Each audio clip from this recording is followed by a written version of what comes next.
think anyone expected a recap of day 6. Neither did we. Did not expect to be at Indian Wells for another day, but that's how the cookie crumbles. And as they say, when life gives you lemons, get a ground pass and go watch some tennis. I believe that is how the ancient quote goes. But welcome to day 6 recap. I'm actually no longer in California. Back home watching the replay of the Caroline Garcia and Maria Sakkari match while I record this. It was a long travel day, but we made it. So what happened? Well, I was supposed to be done on day 5, but plans changed. My meetings were canceled, and I was stuck with about 7 hours to kill before I had to be at the airport. And I decided, you know what? Why not just get a ground pass and stay and watch some more tennis? And it was the best decision I made. I bought a ticket for $60 for a ground pass to Indian Wells, day 6. And I saw so many good matches. It was a Monday. It was still, definitely some crowds there. I was actually surprised for a Monday. It was quieter definitely than the weekend, but for a Monday, the crowds were there. It was a really great crowd. One thing I'll say is the Wi-Fi at Indian Wells is horrendous. It is horrendous. It was only good for so it was good from Tuesday to Thursday. So those first 3 days where the crowds really weren't there, but once Friday hit, the Wi-Fi just went downhill, and I think that was due to the crowds and all the people who were there. So, if you're planning a trip to Indian Wells, just know like that middle weekend and even Monday, yesterday, the Wi-Fi was just so bad. I could barely get text messages, let alone post updates or anything like that. So if you saw an update late and was like, oh, this match is already over, well, yeah, internet was bad. But what did I see? Well, first of all, went to see Holger Rune, who, our short shorts king. I think he wears 5-inch inseams on his shorts, and he still like pulls them up. But hey, back in the day, that's how tennis shorts were worn. They were super short. It was a look. And Holger Rune is trying to bring it back along with some other players. I think he was talking about that on tennis in his post-match tennis channel interview. But he finally got to play. It was his first match playing in Indian Wells, and you're like, how has he not played since? And it's day 6. Well, he got a bye into the first round, and then his second round match was against Milos Raonic, who retired before the match was even played. So Holger Rune's first match was against Lorenzo Musetti, and he won in straight sets. It was a good match. Holger played very well. Musetti had some moments. His one-handed backhand, when it was firing, was just so good. The problem was it wasn't always firing. So that was the first thing I saw. And then this whole time I haven't really watched any doubles, and I was bummed by that. But because I got lucky and had an extra day, I decided to make it a point to see a whole bunch of doubles. 2 of the doubles matches I saw, one involved Sinner and Lorenzo Sonego. They're such a fun pair. You can tell that they're friends, so their rapport on court was very fun. It was in a small court, and it was super crowded, and there was a line to get in because, of course, it's Jannik Sinner. But that was a really fun one. Then I got to see Taylor Townsend and Beatrice Haddad-Mayer. They're a new pairing for this year. Taylor Townsend played with Leylah Fernandez last year, but any match with Taylor Townsend in it, sign me up. Her energy on court, her personality, I think is excellent, and it was fun to watch her. What else did I see? Saw Grigor Dimitrov play Marino, Adrian Marino, and it was, I mean, it's such a, it's almost like a hipster tennis match, like Grigor Dimitrov single-handed backhand, and Adrian Marino, who's like 36, I think, or 37. He's one of those who are kind of like, late 30s. And he wears like yoga clothes. If you see, he wears this like Lululemon shirt that if you go to Lululemon, it's literally listed as a yoga shirt.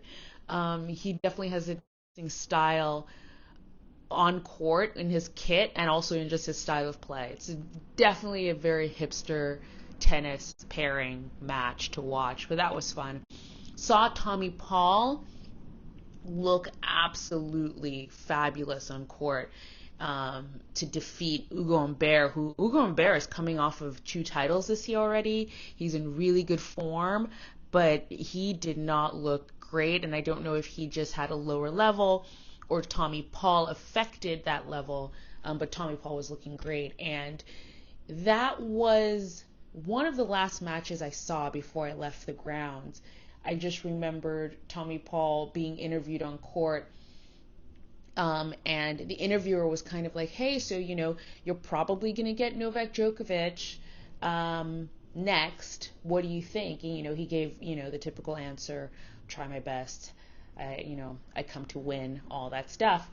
Well, little did we know, as I was driving to the airport, that an upset was happening.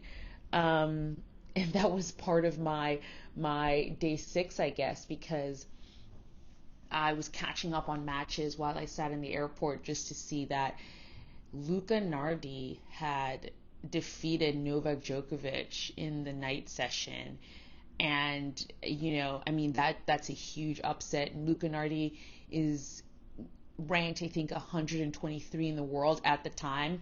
Now his ranking is going to go up. He's going to be inside of the top 100, which is good for him. But he's an Italian player, and I tell you, whatever they're feeding them in Italy, I want some of that pasta, because Italian players are having a moment between Yannick Sinner, now Luca Nardi, Jasmine Paolini. They're all really, really doing well this year, and props to them.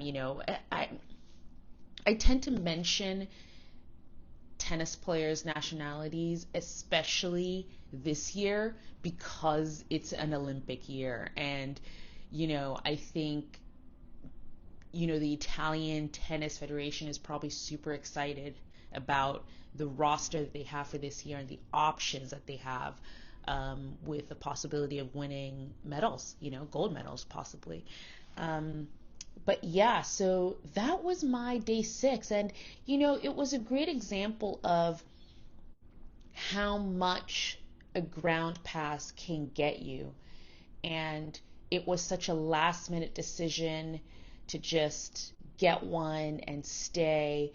And yet I got to see some of the best tennis I had seen my whole time, on the grounds from day 1 to then.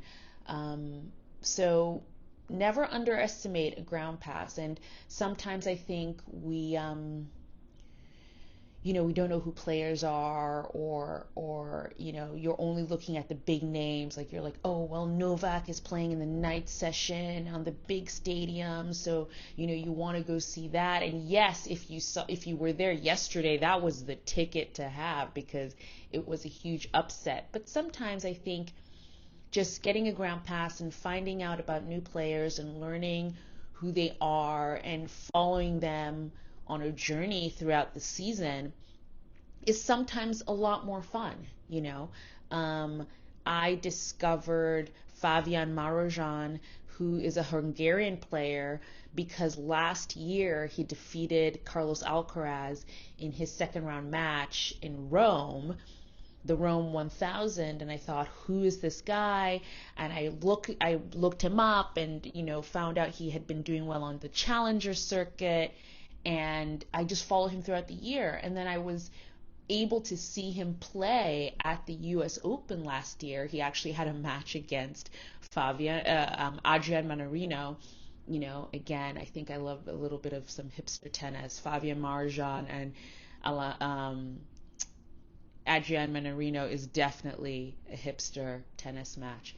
Um, but yeah, and I've been following him ever since. Every time I see him in the draw, I want to see how he's going to do because he does have the skill.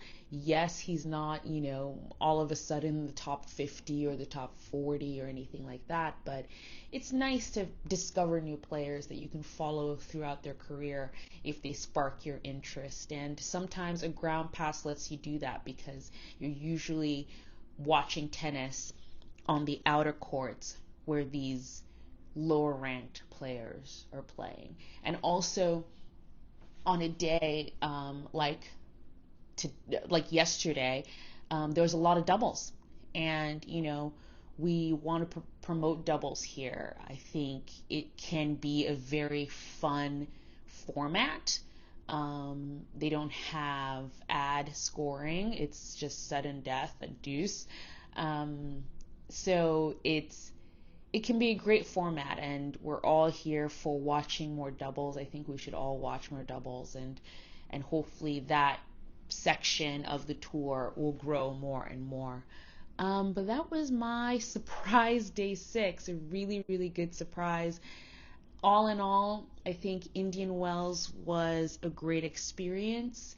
I loved the grounds, the atmosphere. Everyone was super chill and happy. Again, I think maybe that's just a California vibe for someone coming from the East Coast, but I think everyone just had this really great spirit, and I got to meet so many creators in the tennis space, and I felt so comfortable just going up to them and saying hello. And I sat and watched matches with some of them, so it was really, really great to have that experience. We're back home now, but Indian Wells is still happening. So how are we watching Indian Wells? We watch it on TV, kind of like most people who are watching this tournament. For me, I'm watching the WTA matches on Tennis Channel Plus, and then the ATP matches on Tennis TV. I prefer Tennis TV as a platform. I just think the delay isn't as long as Tennis Channel Plus. Sometimes Tennis Channel Plus is behind by a few points, sometimes even a game. But Tennis TV seems to be a little bit more closer to live. Also, I like the commentators on Tennis TV a lot more, so that's why I like Tennis TV. The only thing with Tennis TV, it's only ATP matches, not WTA, and that's why I have both services. So tennis, it has a lot of broadcast issues, and hopefully one day they will all be fixed.